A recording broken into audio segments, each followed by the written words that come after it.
And I said to the guide, where was the bema? Oh, he said, you speak Greek. I said, no, I don't speak Greek. You said bema, that's Greek. I know it's Greek. Well, why do you say bema? Because for many, many years I've been expecting to stand before the bema. Said, you can't. It isn't here anymore. When they remade this, they didn't put the bema in there. I said, what was it?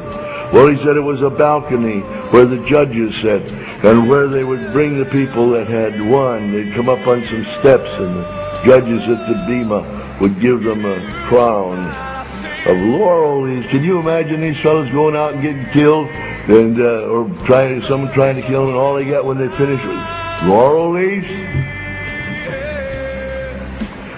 And it faded away, and I had a vision. Now, I don't know whether I was awake, whether I was asleep, whether I saw it, or whether I imagined it, and I don't care. It was more real than anything that was around me. I saw a vast temple on a high hill. And then in a moment I was in a line of people going into great doors at that temple, and in another moment I was up to the door, and a servant, probably an angel, reached over and brought a package and said, here, take this. And I picked the package up. It wasn't large and it wasn't heavy.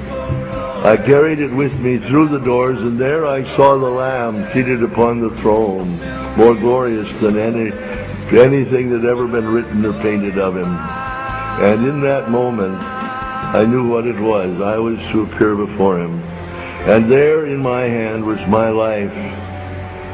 And my works were going to be tried, whether good or bad, whether wood, hay, or stubble, or gold, silver, or precious stone.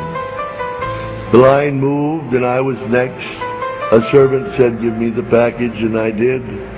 There was a furnace there at the foot of where the Lord was seated, and a flame that burned with nothing to fuel it.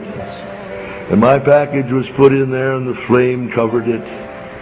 A moment later, the servant picked up a tool. I didn't see the tool till later. And after I heard it grating on the furnace, and then I heard the voice of the servant say, stretch out your hands, and I reached out my hand to take a crown. And the voice said, cup your hands.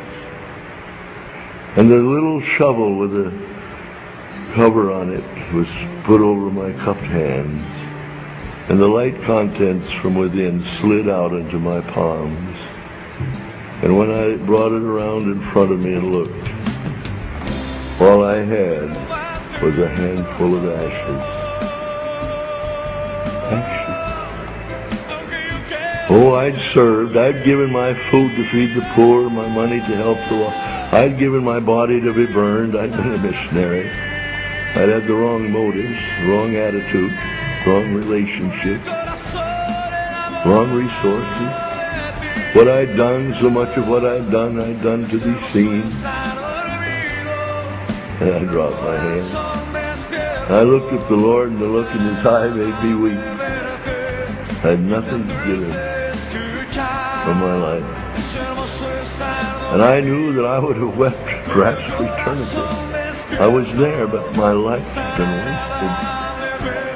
And I followed my filtering ashes down, and I found I was standing in a carpet of ashes. He looked at me. He dried my tears by that look of tender love and forgiveness. And I turned, and the next thing I heard was, Mister, hurry, hurry, we're waiting for you. What are you standing there for? And I walked out to the limousine, shocked. I suppose there have been very few days that I haven't thought about that, and asked the Lord to help me so to live and to minister, that in that day there will be something to lay at his nail-pierced feet. That in that day there will be something to lay at his nail-pierced feet.